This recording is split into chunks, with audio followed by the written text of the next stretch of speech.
A noção de nó sucessor de um outro nó dentro de uma BST seria o nó maior que mais se aproxima do elemento, do dado em questão, tá certo? Então, por exemplo, nessa BST, se olharmos aqui o nó 6, tá, e perguntarmos quem é o sucessor de 6 nessa BST, nós temos diversos nós maiores do que 6. Entretanto, o que mais se aproxima de 6 é o 7.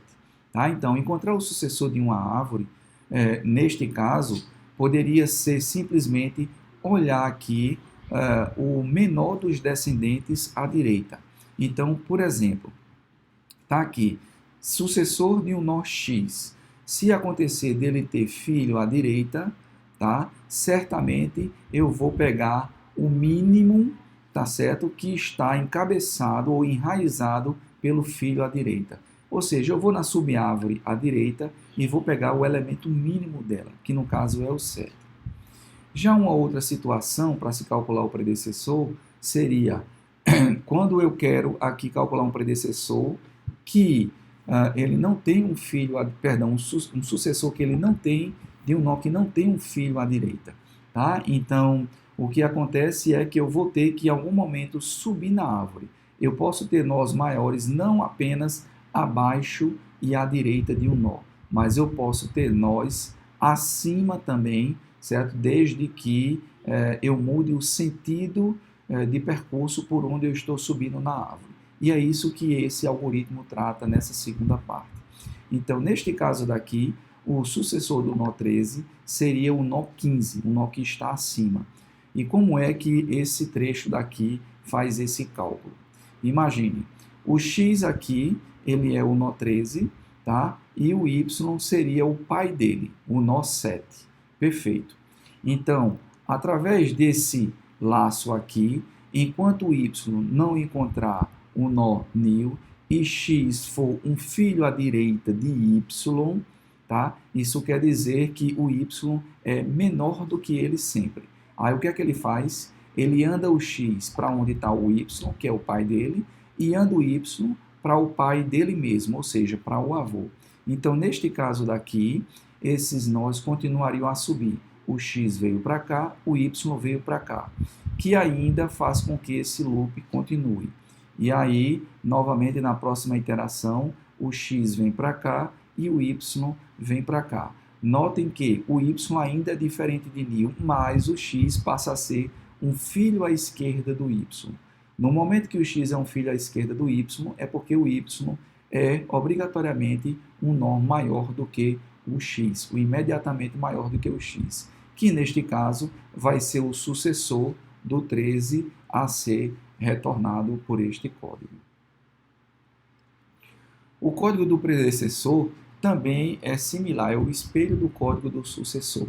Tá? Lembrando que o sucessor e o predecessor só faz sentido perguntar sucessor e predecessor de um nó que está na BST. Então, por exemplo, se você fornecer aí, calcule o predecessor de um nó que ele não está na BST, tá certo? Você não faz sentido você procurar um valor que seja imediatamente maior, tá certo? Só se faz sentido predecessor e sucessor de nós que estão na BST.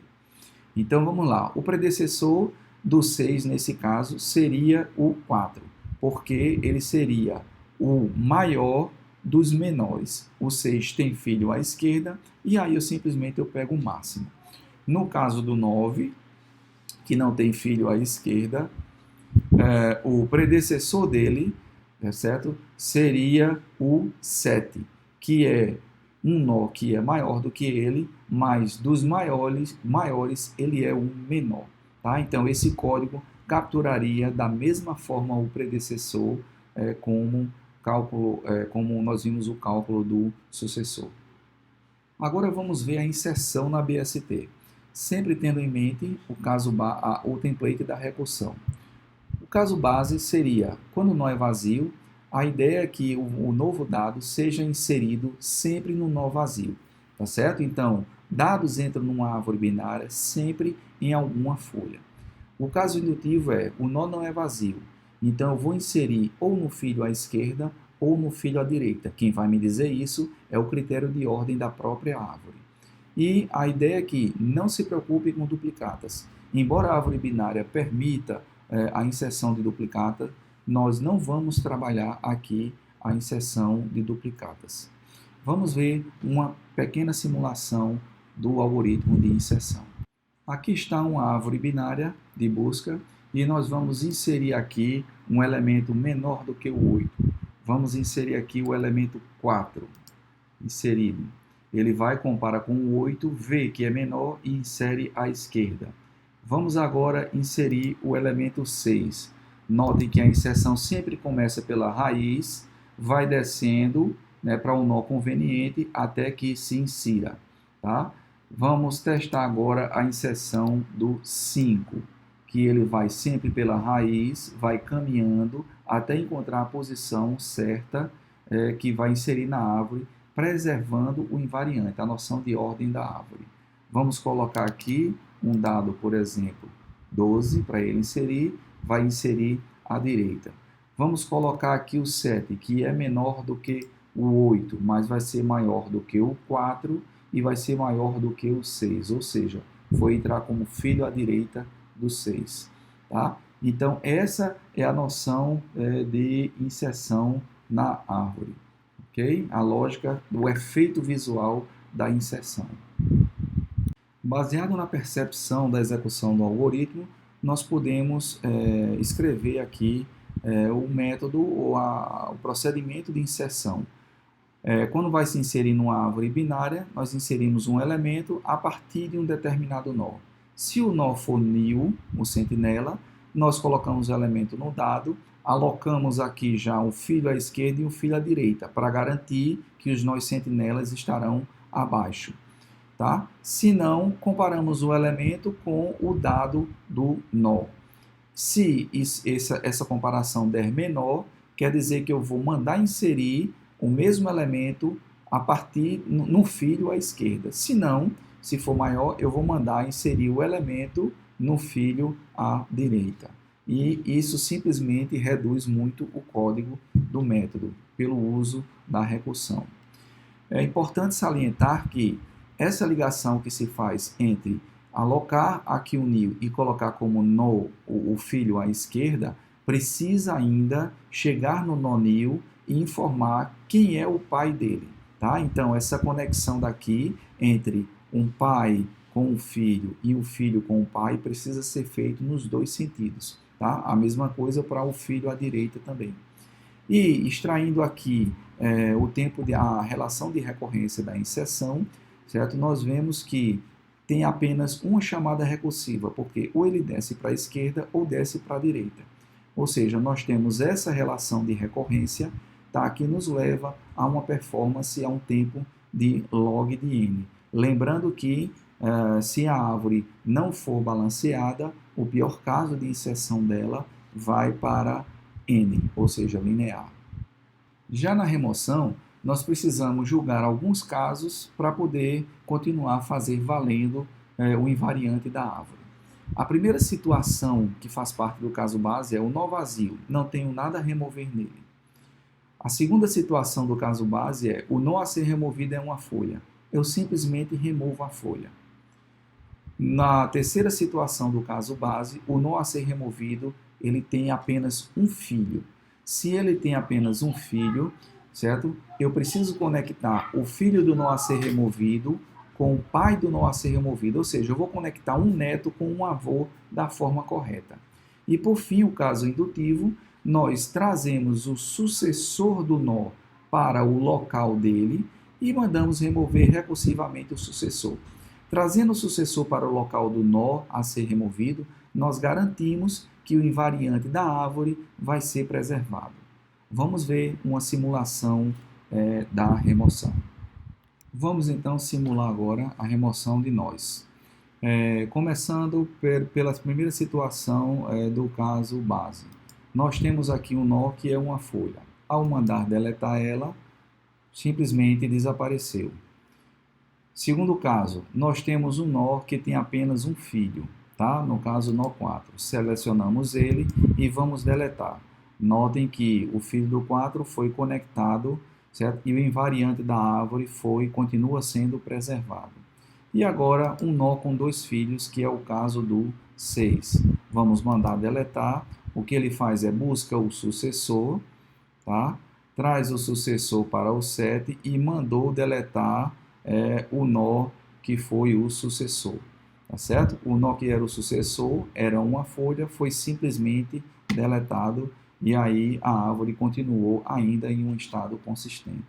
Aqui está o código da remoção em uma árvore binária. Primeira coisa a ser feita é, dado um valor, procura-se o valor aqui, o nó que contém esse valor na árvore. Tá? Se esse nó for diferente de nil, nós temos a processar uma remoção. Tá? Se não, não fazemos nada. E aqui estão as situações que fazem parte do caso base. Se o nó é uma folha, se o nó tem um filho, certo? Se não, o nó ele vai ter 2 filhos e aí vai se processar a recursão, tá? A remoção via recursão. Então tá aqui, se o nó é uma folha, nós transformamos o nó em nil. Se o nó tem apenas um filho, se ele não for o root, tá? O que nós fazemos é, se ele for diferente de root, se ele for igual ao root, nós pegamos o filho que não é nil do nó e transformamos ele no novo root. Tá? Se ele não for o root, aí sim nós precisamos ver se o nó é um filho à esquerda, tá certo? Então aqui vai estar toda a lógica de conectar o filho do nó a ser removido da forma correta com o pai. Se ele é um filho à esquerda, nós detectamos qual é o filho dele que é diferente de nil. Se for o filho à esquerda dele, então o filho à esquerda vai se tornar o novo filho à esquerda do pai dele. Se não, o filho à direita vai se tornar o novo filho à esquerda do pai. Tá? E se acontecer do nó que não é nil ser o filho à direita do nó a ser removido, certo? Se o nó ele é um filho à direita, eu detecto quem é o filho que é o filho dele que é diferente de nil, tá? E conecto. Se for o nó left, ele vai ser um filho à direita do pai. Se for o right, ele vai ser um filho à direita do pai. Então essa é a forma de conectar. Por fim, se o nó possui 2 filhos, tá? Primeira coisa que a gente precisa fazer é encontrar o sucessor do nó. E aqui guardamos o sucessor. Se ele tem 2 filhos, ele vai ter um sucessor, tá? Então, nós trazemos o dado do sucessor para o nó atual e depois mandamos remover recursivamente o sucessor. E todo esse processo aqui acontece lá no sucessor novamente. Em relação às formas de percursos em uma BST, nós temos que o pré-ordem, ele a partir de um nó de uma BST, ele vê se o nó é diferente de nil, eu visito o nó, processo em pré-ordem o filho à esquerda e em pré-ordem o filho à direita, certo? Onde a atividade de visitar um nó pode ser simplesmente imprimir, por exemplo, mas poderia ser qualquer outra funcionalidade. Já no ordem, a busca em ordem, tá? O caminhamento em ordem, a partir de um nó, nós visitamos em ordem o filho à esquerda, depois o nó em si, depois o filho à direita. E no pós-ordem, nós processamos em pós-ordem um filho à esquerda, depois o filho à direita, para depois visitar então o nó. Aqui a forma de como calcular o tamanho da árvore. Tá? Imagine que essa árvore, de exemplo, aqui, existe aqui um nó, que pode ser a raiz, que é a raiz. Temos um determinado tamanho no filho à esquerda e um determinado tamanho no filho à direita. Então, o tamanho para calcular a árvore a partir do root seria 1 mais o tamanho do filho à esquerda mais o tamanho do filho à direita. E aí eu consigo dizer quantos nós a árvore tem.